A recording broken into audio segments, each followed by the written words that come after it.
Assalamualaikum warahmatullahi wabarakatuh. Jumpa lagi bersama saya Rani di channel Rumah Misteri. Pada kesempatan kali ini, Rani akan membacakan kelanjutan dari cerita serial Wanita di Kamar Rahasia, yaitu bagian yang keempat dengan judul Penumpang Misterius. Kisah ini ditulis oleh Min Hazel, dan bagi teman-teman yang ingin membacanya secara langsung, silakan berkunjung di akun Facebooknya. Linknya sudah ada di deskripsi di bawah ini. Tidak perlu berpanjang lebar lagi, kita langsung menuju ke ceritanya. Selamat mendengarkan. Wanita di Kamar Rahasia, bagian keempat. Penumpang misterius. Sebotol air mineral berukuran sedang nyaris tandas diteguk oleh Narendra. Ia sudah menahan haus sepanjang perjalanan menuju tempat pemotretan. Belum lagi kejadian yang dialaminya tadi cukup menguras energi. Tumben, kau negu air kayak orang habis lari maraton. Dikejar janda sebelah ya? Seloroh Ronald, teman dekat sekaligus asisten Narendra. Lelaki bertubuh tambun itu sedang mengecek background baru yang bernuansa alam. Sesekali ia melihat Narendra dengan tatapan menyelidik. Lebih buruk dari itu. Sepertinya ada yang tidak beres di rumah, jawab Narendra. Persahabatan dengan Ronald yang sudah terjalin belasan tahun lamanya membuat Narendra lebih leluasa bercerita pada pria itu. Kenapa? Si Jasima tengkar sama mamamu? Atau jangan-jangan dia nggak perawan ya? Mata Ronald terbeliak. Hush, sembarangan. Jasima itu berasal dari keluarga baik-baik. Iskandar, kakak laki-laki Jasima yang satu ayah beda ibu, punya pesantren. Dia dibesarkan di lingkungan alim. Meski Jasima suka pamer rambut di muka umum, dia selalu membawa pasmina, seperti tidak bisa lepas dari kain panjang itu. Sedikit pun tidak terbesit dalam otak saya kalau Jasima pernah melakukan hubungan intim di luar pernikahan, jawab Narendra. Ronald mengendikkan bahu. Well, terus ada apa? Semalam saya bertemu seorang wanita asing di kamar rahasia milik kakek, ucap Narendra. Kemudian Narendra menarik kursi lalu mendudukinya. What? Are you serious? Apa dia simpanan kakekmu? Ronald menutup mulutnya yang keceplosan dengan telapak tangan. Narendra terdiam.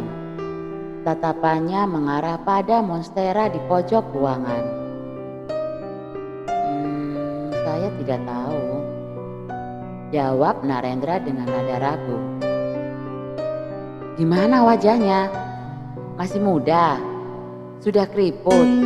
Atau gimana? Ronald semakin antusias. Dia tipe lelaki yang gemar bergosip. Narendra menatap pria di hadapannya. Sorot mata Narendra susah diartikan. Campuran antara takjub, bingung, ragu, dan segudang perasaan lainnya. Tinggi wanita itu sedada saya. Rambutnya hitam legam, panjang sampai bokong, dan lembut. Baunya harum, lebih wangi dari melati. Hidungnya seperti paruh betet. Setiap hembusan napas perempuan itu memberi kehangatan surga. Narendra menghentikan ceritanya sejenak. Ia merasa sesuatu dalam dirinya bangun. Kau nafsu ya? Celetuk Ronald. Itu normal lah. Narendra melotot. Yang pasti dia masih sangat muda. Mungkin sekitar 18 tahun. Mustahil dia simpanan kakek. 10 tahun lalu ketika kakek meninggal, wanita itu pasti masih kecil. Jawab Narendra dengan masih membayangkan postur tubuh Roro Kemuning. Atau dia anak dari simpanan kakekmu. Bisa jadi kan? Mungkin ada orang luar yang dipercaya merawatnya. Maksudku, diam-diam dia mengirim makanan ke kamar itu lewat terowongan rahasia di bawah tanah. Iya kan? Ronald berbicara tanpa kedip. Narendra menoyor kepala sahabatnya itu. Kamu ini kebanyakan baca novel, jadi absurd. Jawab Narendra cepat. Tadi pagi saya coba cek ke kamar itu. Tidak ada siapapun. Seperti umumnya kamar yang tidak pernah dimasuki selama puluhan tahun, debunya sangat tebal dan banyak sarang laba-laba. Tidak ada tanda kehidupan sama sekali di sana. Saya masih penasaran, siapa wanita yang semalam itu?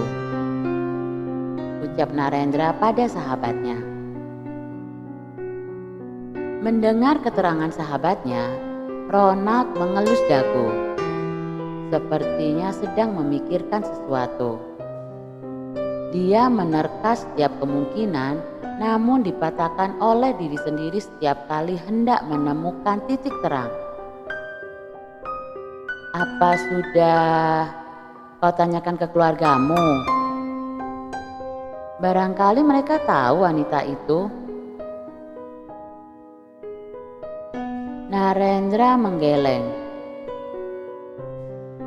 Mama taunya ruangan itu gudang untuk menyimpan barang kakek. Mau tanya papa, beliau kan sudah meninggal. Apa mungkin hantu? Lagi-lagi Ronald menebak. Hantu kok bisa disentuh? Sanggah Narendra. Atau jangan-jangan itu pesugihan keluargamu? Semua anggota keluargamu orang penting kan?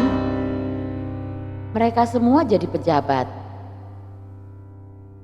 Ronald begitu penasaran. Semakin salah tebakannya, semakin ingin menemukan kebenaran. Ngawur, buktinya saya tidak jadi pejabat. Jawab Narendra cepat. Belum aja, kan kamu masih muda. Bisa saja besok kamu masuk parpol. Siapa yang tahu? Keduanya terdiam sejenak, hanyut dalam pikiran masing-masing. Yang satu memikirkan tentang pesugihan, yang satu lagi membayangkan kecantikan Roro Kemuning. Kenapa nggak coba difoto aja? Usul Ronald. Narendra langsung menatap karibnya. Tampaknya itu ide yang bagus untuk memastikan Roro Kemuning manusia atau hanya ilusi Narendra sendiri. Sebelum Narendra menjawab, Ronald kembali bersuara. Tapi batal deh saranku. Hantu juga bisa difoto, jadi hasilnya nggak akan akurat. Tetap aja kita nggak tahu itu hantu atau bukan. Narendra mencembik. Kata siapa hantu bisa tertangkap kamera? Ngaco aja. Dasar kudet. Cek aja di Google. Ribuan jumlahnya ghost fotografi. Ronald agak kesal hingga memajukan bibirnya. Itu biasanya efek cahaya atau sekedar kemampuan seseorang melihat wajah atau bentuk lainnya di benda mati, alias pareidolia. Tidak bisa dijamin kebenarannya. Narendra terus menyangkal.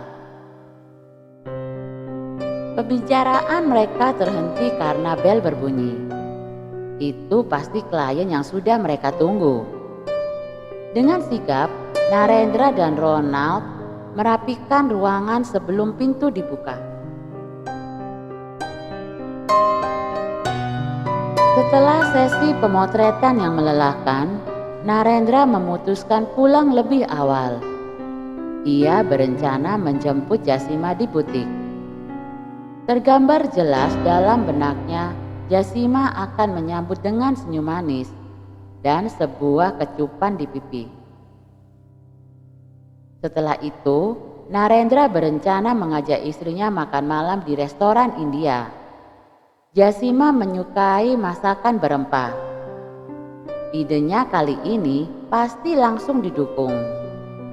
Sekaligus ungkapan penyesalan atas tertundanya malam pertama mereka.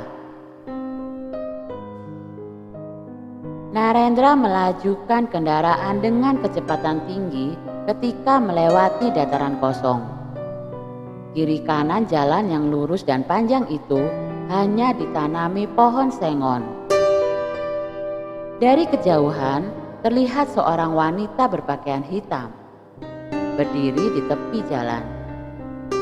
Ia melambaikan tangan ke arah Narendra. Pemuda itu pun menepikan kendaraan di dekat wanita itu. "Apa ada yang bisa saya bantu, Bu?" tanya Narendra setelah membuka kaca mobil.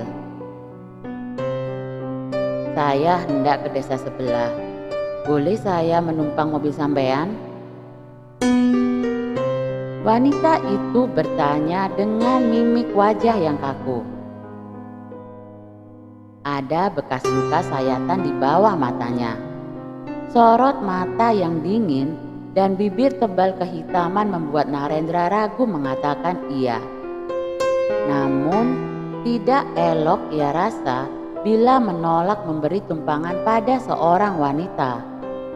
Apalagi sendirian di dataran kosong yang jauh dari perumahan. "Tentu, Bu, silakan," jawab Narendra dengan sopan.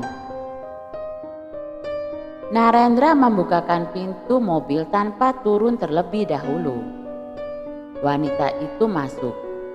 Seketika menguar bau seperti telur busuk. Narendra tidak yakin aroma itu berasal dari penumpang tersebut.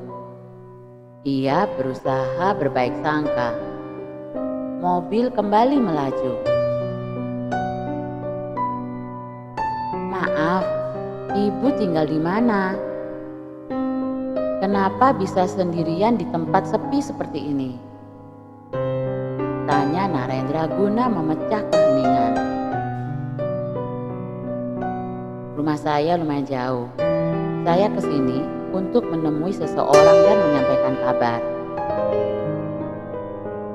Ekspresi wanita itu datar, ditambah rambut tebal yang sebagian sudah beruban, membuat penampilannya menakutkan. Narendra merasa sungkan, dia pun memutuskan diam dan fokus menatap ke jalanan. Tiba di perbatasan desa, wanita itu minta berhenti. Narendra menepikan mobil di depan tugu perbatasan. Sebelum pergi, wanita itu mengatakan, "Perempuan yang akan sampean jemput sudah pulang, diantar seorang laki-laki." Narendra terkejut mendengarnya. Dari mana orang itu tahu kalau dia akan menjemput Jasima? "Maaf, tapi dari mana Anda tahu kalau..." Belum selesai bertanya, ponsel Narendra berbunyi. Narendra melihat benda pipi itu sebentar. Pesan dari klien. Ia memutuskan membacanya nanti saja. Ketika ia menoleh hendak melanjutkan bertanya, perempuan itu sudah tidak ada. Narendra terperanjat. Ia menyapu pandang ke sekitar. Tidak ada siapapun. Laki-laki itu segera menyalakan mobil dan melaju dengan kecepatan tinggi. Ia ingin segera jauh dari tempat seram itu. Dan itulah akhir dari cerita Penumpang Misterius. Cukup sekian untuk cerita kali ini. Siapakah wanita itu? Dan apakah ada hubungannya dengan keluarga Narendra? Temukan jawabannya di kisah-kisah selanjutnya. Oh ya, tolong tulis pendapat kalian di kolom komentar tentang kisah kali ini. Dan bagi teman-teman yang baru saja bergabung, jangan lupa untuk like, komen, dan share, serta klik tombol subscribe channel ini. Kemudian, agar kalian bisa mengikuti kisah selanjutnya dari cerita serial Wanita di Kamar Rahasia ini, silakan menyalakan tombol lonceng notifikasinya. Rani pamit undur diri. Sampai jumpa di kisah selanjutnya. Akhirul kalam. Wassalamualaikum warahmatullahi wabarakatuh.